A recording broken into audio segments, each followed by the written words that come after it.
അങ്ങനെ കരഞ്ഞ് കാല് പിടിച്ച് ഞാനും പോയി എൻ്റെ ആദ്യത്തെ സോളോ ട്രിപ്പിന്. അങ്ങനെ എവിടേക്കാണ് പോയത്, എത്ര രൂപ ചിലവായി എല്ലാം അറിയണ്ടേ.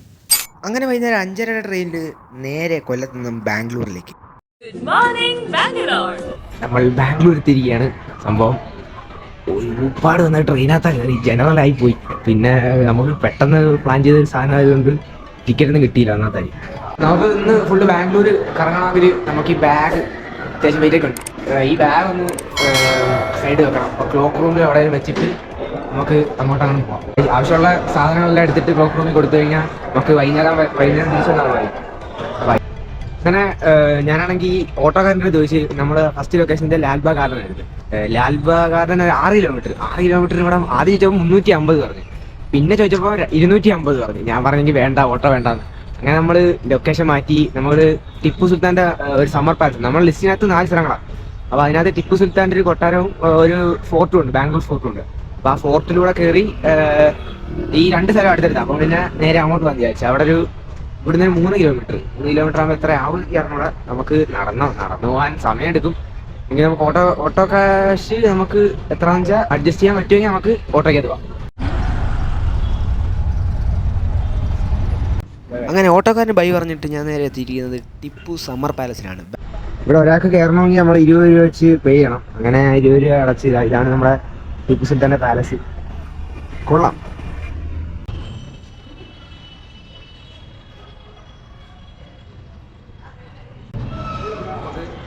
മേളിൽ കയറി നോക്കാം. ഇതാണ് എൻ്റെ ഒരു ടോപ്പ് വ്യൂ. ഇത് അവിടെയാണ് ടിപ്പു സുൽത്താനൊക്കെ നിന്ന് ഈ ദർബാറൊക്കെ നടത്തുന്ന സ്ഥലം. അവിടെ ഇങ്ങനെ എഴുതി വെച്ചിട്ടുണ്ട്. ഞാൻ ഈ ഇതിന് സ്ഥലത്ത് വരുന്നതിന് നമ്മൾ ഇതൊക്കെ നോക്കത്തില്ല. അങ്ങനെ സ്ഥലം നോക്കിയപ്പോഴത്തേക്ക് അതിനകത്ത് പറഞ്ഞൊരു കഥ ഞാൻ നോക്കിയിട്ടാണെങ്കിലേ ഈ സ്ഥലത്ത് ഈ ടിപ്പു സുൽത്താൻ്റെ കൊട്ടാരം കാണാൻ വേണ്ടി വരേണ്ട ആവശ്യമൊന്നും ഇല്ലായിരുന്നു. പിന്നെ നമ്മുടെ ലിസ്റ്റിനകത്ത് അങ്ങ് പെടുത്തിയതാ. എന്നുവെച്ചാൽ നമുക്ക് അറിഞ്ഞൂടല്ലോ, നമ്മൾ ആദ്യമായിട്ടല്ലേ വരുന്നത്. അപ്പോൾ എന്തായാലും ഇതിനകത്ത് പ്രത്യേകിച്ച് കാണുന്നില്ല. നമ്മൾ ഓട്ടോ 180 രൂപ. ഈ 180 രൂപ എടുത്ത് നമ്മൾ ഇങ്ങനെ വരേണ്ട ആവശ്യം ഇല്ലായിരുന്നെന്ന് തോന്നുന്നു. നമ്മുടെ അവിടെയൊക്കെ ഉള്ള പോലത്തെ ഒരു പഴയൊരു ബിൽഡിങ്. പിന്നെ നമ്മളൊരു 15 മിനിറ്റ് പോലും ചിലവാക്കേണ്ടി വരത്തില്ല. 15 മിനിറ്റിനുള്ളിൽ നമ്മളിത് ഫുള്ള് കവർ ചെയ്യും. ബാംഗ്ലൂർ ഫോർട്ടിലെ ഫ്രണ്ട് വന്നിട്ടുണ്ട്. ഭയങ്കര തിരക്ക്.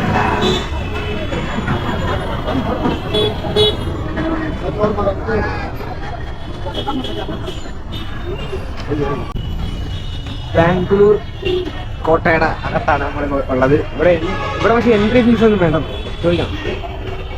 എൻട്രി ഇവിടെ ഒരു സാധനമുണ്ട്, നമ്മൾ ചോദിച്ചു നോക്കാം. ഇത്രയും നേരം സ്മൂത്തായിട്ട് പോയിക്കൊണ്ടിരിക്കുന്ന യാത്രയിൽ ഇടയ്ക്കൊരു പണി കിട്ടി, അതും ബാംഗ്ലൂർ ഫോർട്ടിനകത്ത്. നമ്മുടെ അടുത്ത് ക്യാമറ അകത്ത് കയറ്റിയാൽ വീഡിയോ എടുക്കാൻ പറ്റത്തില്ലെന്ന് പറഞ്ഞിട്ടുണ്ടായിരുന്നു. പക്ഷെ നമ്മൾ വീഡിയോ എടുക്കാൻ വേണ്ടിയാണല്ലോ വന്നത്. അപ്പം പിന്നെ സൈഡിൽ കൂടെ ആരും കാണാതൊക്കെ വീഡിയോ എടുത്തുകൊണ്ടിരുന്നപ്പോഴത്തേക്കും അവർ CCTV ക്യാമറയിൽ കൂടെ അത് പൊക്കി. അങ്ങനെ സെക്യൂരിറ്റി എൻ്റെ അടുത്തെന്ന് പറഞ്ഞ് വീഡിയോ എടുത്തിട്ടുണ്ടെന്നൊക്കെ പറഞ്ഞിട്ട് ക്യാമറ തരണം അങ്ങനെയൊക്കെ പറഞ്ഞ് ചെറിയ പ്രശ്നമായി. അങ്ങനെ ഇയാൾ വേറൊരാളെ വിളിക്കാൻ പോയ സമയത്തിന് ഞാൻ സ്കൂട്ടായി, അല്ലെങ്കിൽ ഞാൻ പെട്ടുപോയനെ. ഒറ്റയ്ക്ക് ഹിന്ദി സംസാരിക്കാൻ പോലും അറിഞ്ഞുകൂടാ. അങ്ങനെ ഇതാ ഞാൻ ബാംഗ്ലൂർ മെട്രോയിൽ കയറാൻ പോവുകയാണ് ആദ്യമായി. സത്യം പറഞ്ഞാൽ കേരളത്തിലുള്ള കൊച്ചി മെട്രോയിൽ പോകാൻ ഞാൻ കയറിയിട്ടില്ല ഇതുവരെ. ഞാൻ ബാംഗ്ലൂർ മെട്രോയിൽ ആദ്യമായിട്ട് കയറാൻ പോവുകയാണ്. അയ്യോ, ഒരു ട്രെയിൻ വന്ന് നോക്കട്ടെ.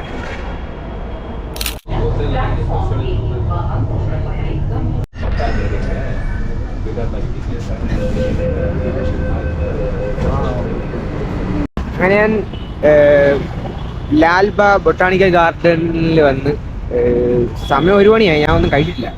കഴിക്കാനായിട്ട് കട തപ്പി കിടന്നപ്പോഴത്തേക്കും കടയൊന്നും കാണുന്നതുമില്ല. ആ ഒരു പാനിപൂരി കട മാത്രം. പാനിപൂരി ഇന്ന് ഞാൻ വയറുമെല്ലാം പ്രശ്നമായാലോ എന്ന് വിചാരിച്ച് ഞാൻ കട നോക്കിക്കൊണ്ടിരിക്കുക.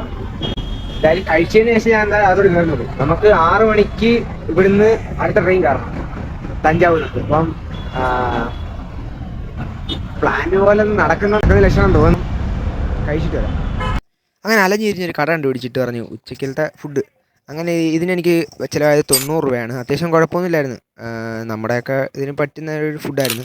ഞാനിപ്പോൾ ഉള്ളത് 200 വർഷം പഴക്കമുള്ള 250 ഏക്കറിലുള്ള ഒരു ബൊട്ടാണിക്കൽ ഗാർഡനാണ്, ലാൽബ ബൊട്ടാണിക്കൽ ഗാർഡൻ. ക്യാമറയ്ക്കകത്ത് വീഡിയോ എടുക്കരുതെന്ന് അവരിങ്ങനെ പറഞ്ഞായിരുന്നു. പക്ഷെ എൻ്റെ മറ്റേ ഗോപ്രോ കയ്യിൽ വന്നതുകൊണ്ട് ആരോ ഇപ്പോൾ വിസിലടിച്ചു കേട്ടോ. നമ്മളെ ഗോപ്രോ കൊച്ചു ക്യാമറ ആയതുകൊണ്ട് ഇങ്ങനെ കയ്യിൽ പിടിച്ചുകൊണ്ടുണ്ടാക്കാം. മറ്റേ സ്റ്റിക്ക് കണ്ടപ്പോഴത്തേക്കും അവർക്ക് മനസ്സിലായി ക്യാമറ ഉണ്ട്. അപ്പോൾ പറഞ്ഞ് ക്യാമറ പറ്റത്തില്ല എന്ന് പറഞ്ഞു. അങ്ങനെ സെക്യൂരിറ്റി എപ്പോഴും ബുക്ക് എന്ന് പറയാൻ പറ്റില്ല, നേരത്തെ അടുത്ത് ബുക്ക് ചെയ്തു, അതുകൊണ്ടൊരു പേടി. സത്യം പറയല്ലോ, ഒറ്റയ്ക്കൊന്നും ഈ പരിസരത്ത് വരരുത്. മുക്കിന് കപ്പിൾസൊക്കെ ഇതൊക്കെ കാണുമ്പോൾ നമുക്കൊരു സങ്കടമാണ്. അതുകൊണ്ട് ഞാൻ കുറച്ച് നേരം അവിടെ ഇവിടെയൊക്കെ കറങ്ങി, എന്തായാലും വന്നതല്ലേ എന്നും പറഞ്ഞ് ഒരുവിധമൊക്കെ കറങ്ങി കണ്ടിട്ട് നേരെ നമ്മൾ തിരിക്കാൻ പോവുകയാണ് ഇവിടുന്ന്. അങ്ങനെ നമ്മുടെ ബാംഗ്ലൂർ യാത്ര അവസാനിക്കുകയാണ്. സമയം ഏതാണ്ട് 5 മണിയായി. മഴ ചെറുതായി പൊടിയുന്നുണ്ട്. ഇനിയിപ്പം ഞാൻ ഇപ്പം മെട്രോ സ്റ്റേഷനിൽ വന്നിട്ട് ഇവിടുന്ന് റെയിൽവേ സ്റ്റേഷനിലോട്ട് പോകാം. അവിടെ ചെന്ന് വന്ന് ഫ്രഷ് ആവാൻ സമയമുണ്ട്. എങ്കിലും ബാഗൊക്കെ വെച്ചിട്ട് ഫ്രഷ് ആവാൻ ഇച്ചിരി പാടാണെന്ന് പറഞ്ഞു. എന്താണെന്ന് വെച്ചാൽ നോക്കിയിട്ട് ചെയ്യാം. എൻ്റെ ടിക്കറ്റ് കൺഫേം ആയി. ഇവിടുന്ന് അടുത്ത നമ്മൾ പോകുന്നത് തഞ്ചാവൂരോട്ടാണ്. അപ്പം തഞ്ചാവൂർ സത്യം പറയാൻ എൻ്റെ മെയിനായിട്ട് ഞാൻ പോകാമെന്ന് വിചാരിച്ചത് തഞ്ചാവൂരോട്ടാണ്. പിന്നെ ഒരു വഴിക്ക് പോവില്ലേ, പിന്നെ വേറെ സ്ഥലം കൂടെ കണ്ടിട്ടൊക്കെ വരാമെന്ന് വിചാരിച്ച് ബാംഗ്ലൂരിലാക്കിയതാണ്. അങ്ങനെ ഞാൻ റെയിൽവേ സ്റ്റേഷനിലോട്ട് പോകുന്ന വഴിക്കാണ് നമ്മൾ ഈ സബ്വേയിൽ കുറേ കച്ചവടക്കാരിരിക്കുന്നത്. അപ്പം അവിടുത്തെ കുറേ സാധനങ്ങളൊക്കെ കണ്ട് നമ്മുടെ ബഡ്ജറ്റ് ഫ്രണ്ട്ലി ട്രിപ്പ് ആയതുകൊണ്ട് ഞാനൊന്നും വാങ്ങിക്കാൻ നിന്നില്ല. അങ്ങനെ നേരെ ട്രെയിനിൻ്റെ സമയമായി. നേരെ റെയിൽവേ സ്റ്റേഷനിലോട്ട് പോയി. നമ്മൾ ബാംഗ്ലൂരിൻ്റെ ഒരു ബൈ പറഞ്ഞുകൊണ്ട് നമ്മുടെ ഫസ്റ്റ് ഡേ അവസാനിക്കുകയാണ്. അപ്പോൾ നമ്മുടെ ഫസ്റ്റ് ഡേയിലെ ബാംഗ്ലൂർ യാത്ര അത്യാവശ്യം കുഴപ്പമൊന്നുമില്ലായിരുന്നു. ഞാൻ പ്രതീക്ഷ അത്ര സാധനങ്ങളൊന്നും ഇല്ലെങ്കിലും പുതിയൊരു എക്സ്പീരിയൻസ് ആയിരുന്നു. ഹിന്ദിയൊക്കെ സംസാരിച്ച് മറ്റേ ക്യാമറ പൊക്കിയില്ലേ, വീഡിയോ എടുക്കരുതെന്ന് പറഞ്ഞിട്ട് നമ്മൾ വീഡിയോ എടുത്തപ്പം ഒരു എക്സ്പീരിയൻസ് ഒത്തിരി എക്സ്പീരിയൻസ് ആയിരുന്നു. പിന്നാണെങ്കിൽ ഇവിടെ വൈകുന്നേരം തൊട്ട് ഞാൻ ഇവിടെ നിന്നപ്പോഴത്തോട്ട് ഭയങ്കര തണുപ്പ്. ഞാൻ പിന്നെ ഒരു സെറ്റർ പോലത്തെ ഷർട്ടൊക്കെ കൊണ്ടുവന്നായിരുന്നു, അതെടുത്തിട്ടേക്കുക. നല്ല തണുപ്പുണ്ട്, കാറ്റടിക്കുന്നുണ്ട്. അപ്പോൾ നമ്മൾ ട്രെയിനിൽ വരും. വന്നാലും ഞാൻ കേൾക്കാൻ ഉറങ്ങായിരുന്നു. ഇപ്പോൾ എന്തായാലും ട്രെയിനിൽ കയറിയിട്ടുള്ള ബാക്കി കാര്യങ്ങൾ കാണാം. ഇപ്പം നാളെ രാവിലെ 5 മണിക്ക് തഞ്ചാവൂർ എത്തും. പിന്നെ നാളെ ഫുള്ള് തഞ്ചാവൂരായിരിക്കും നമ്മൾ. അങ്ങനെ ബാംഗ്ലൂരിലെ ടോട്ടൽ എക്സ്പെൻസ് കൂട്ടുമ്പോൾ 540 രൂപയാണ് എനിക്കായത്.